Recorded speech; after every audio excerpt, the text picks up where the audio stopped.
বুধবার আর এখন বাজে দুপুরবেলা 1:30।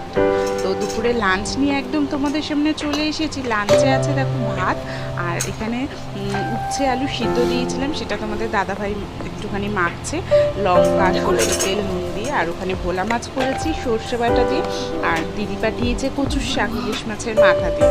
আর রয়েছে সোনুর এটা স্পেশাল মেনু, ওর বম্মা পাঠিয়েছে কাঁচকলার কপ্তা। তো সেই দিয়ে আজকের মেনুটা জমে যাবে। আর যেহেতু বুধবার বেশি কিছু মেনু রাখিনি, কারণ আজকে তো সোনু একাডেমিতে যেতে হবে, তো তাই জন্য ঝটপট করে খাওয়া দাওয়া সেরে একটু রেস্ট নিয়ে নেব, আর তারপরেই যাবো একাডেমিতে। আর আজকে হচ্ছে জামাই ষষ্ঠী, তো বুধবার দিন আজকে জামাই ষষ্ঠী করেছে। তো তোমাদের কার বাড়িতে কী কী লাঞ্চ মেনু হয়েছে অবশ্যই কিন্তু কমেন্টে জানাবে। আর আমাদের জামাই ষষ্ঠীর ব্লগটা সেটা তো আসতে চলেছে নেক্সট দিন, কারণ আজকে আমরা যাচ্ছি না এখন জামাই ষষ্ঠীতে। আজকে যাবো না, সকালবেলার দিকে যাইনি, আমরা যাব বিকেলবেলা।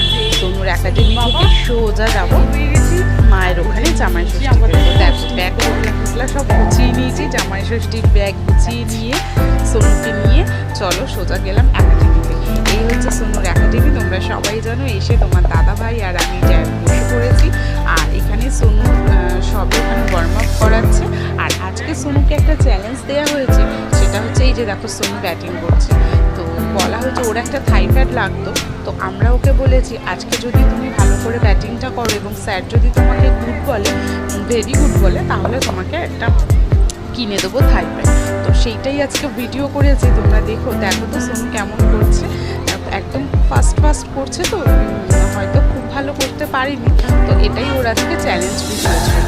তো সোনু এখানে করুক, আর আমরাও রেডি হয়ে বেরিয়ে পড়েছি। দিদিরাও যাবে আজকে বিকালবেলা। আমাদের জামাই ষষ্ঠীটা হবে কালকে, কারণ আজকে সোনুর একাডেমি ছিল, আমার জামাইবাবুরও অফিসে ছুটি পায়নি, তো তাই জন্য আমরা ওটা পোস্টপোন করে বৃহস্পতিবার করেছি জামাই ষষ্ঠীটা পালন করব।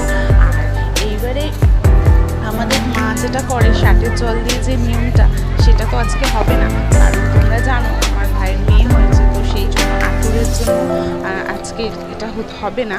তো এমনি তা ওইটা নিয়মকানুনটা নয় বাদই থাক, কিন্তু খাওয়া দাওয়া সেটা হতে বাধা কোথায়। তো সেই জন্য আমরা আজকে বিকালে সবাই মিলে যাব, আর আমাদের খাওয়া দাওয়ার জামাই ষষ্ঠীর যে খাওয়া দাওয়াটা সেটা হবে কালকে। তো সেই জন্য একদম দিদিরাও চলে যাবে, আমরাও এখান থেকে চলে যাব। তো দেখো তো সোনু ঠিকঠাক করে পারলো নাকি।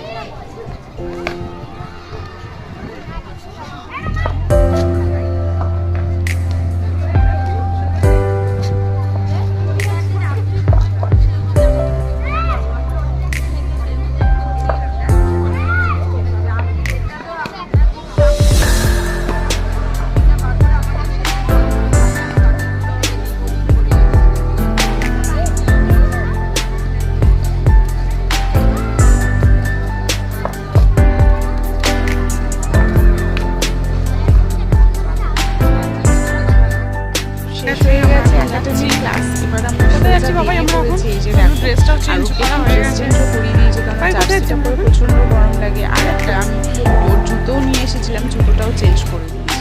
তো এখন সোজা চলে যাচ্ছি থাই প্যাড কিনতে, কারণ আজকে ব্যাটিং করার সময় একটা বল এসে জোরে ওর থাইতে লেগেছে। তাছাড়াও স্যার নেক্সট বার যখন ব্যাটিং করেছিল স্যার ওকে দুটো বলেছে, মোটামুটি ও ট্রাই করছে, তাই জন্য একটা তো থাই প্যাড বানতে হয়, তাই জন্য কিনে দিয়েছি। তার থেকেও বড় কথা আমি দেখলাম এইবারে সোজা চলে গেলাম দেখো মন্টা মিঠাই এই দোকানটা, এটা সোনুর একাডেমির একটু পরে। দুদিন ধরে আমি দেখেছি দোকানটা, আমার খুব ভালো লেগেছিল, তখনই ঠিক করেছিলাম জামাই ষষ্ঠীতে যেদিন যাব এখান থেকে মিষ্টি নিয়ে যাব। নতুন নতুন জায়গা থেকে মিষ্টি ট্রাই করার মজাই আলাদা। দোকানটা এতটা সুন্দর আর প্রতিটা মিষ্টি এতটা সুন্দর, আমার এত ভালো লাগছিল ঘুরে ঘুরে দেখতে।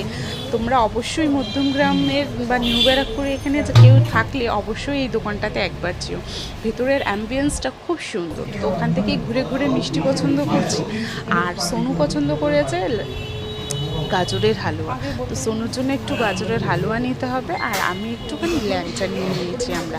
তো শ্বশুরবাড়িতে যাচ্ছে জামাই ষষ্ঠীতে, ভালো দেখে একটু মিষ্টি, তো ভালো মিষ্টি নিতেই হবে। তো দেখো এই মিষ্টির দোকানটা কি সুন্দর একটা ঝাড়বাতি লাগিয়েছে, ভেতরটা কতটা সুন্দর হয়ে গেছে। এবার সোজা বেরিয়ে পড়বো, আর সোনুকে বলছি চল তাড়াতাড়ি চল, দেরি হয়ে যাচ্ছে, ওদিকে বাবিরাও চলে যাচ্ছে। তো এখানে গোড়া বাজারে চলে এসেছি, একটুখানি মন্দিরে নমস্কার করে সোজা চলে গেলাম ফলের বাজারে, কারণ জামাই ষষ্ঠীতে কিছু তো ফল নিতেই হবে। তাই আমের খোঁজ করতে আর লিচুর খোঁজ করতে চলে এলাম গোড়া বাজারে। কিন্তু বিশ্বাস করো, গোড়া বাজার ঘুরেও আমরা একটু লিচুও পেলাম না। তো লিচু তো নেওয়া হলো না, লাস্টে একটু দেখে শুনে আমই নিল দাদা পছন্দ করে তার শ্বশুরবাড়ির জন্য, গন্ধ শুকে শুকে কোনটাতে ভালো কোনটা ইয়ে। তো আম বেছে বেছে আমটা নিচ্ছি, এদিকে দিদির জন্য ওয়েট করছি। দিদি বাড়ি দিয়ে আসলে দিদির সাথে আছে আরেকটু কিছু কেনাকাটা। তো দিদি তো এলো না, আমরা তারপরে আলটিমেট বাড়ি চলে গেলাম। আর এই যে পুরো বাড়িতে গিয়ে দেখা হলো, কারণ হচ্ছে সেই ম্যাম একটু পড়াতে লেট করেছে, তার জন্য ওর সাথে আমাদের রাত হয়ে গেছিলো বলে কেনাকাটাটা হলো না। তো সোজা চলে গেছি এখন বাড়িতে। আর এই যে দেখো রাবড়িটা টেস্ট করে দেখছে, বুড়ো বলছে মনে খুব ভালো হয়েছে রাবড়িটা।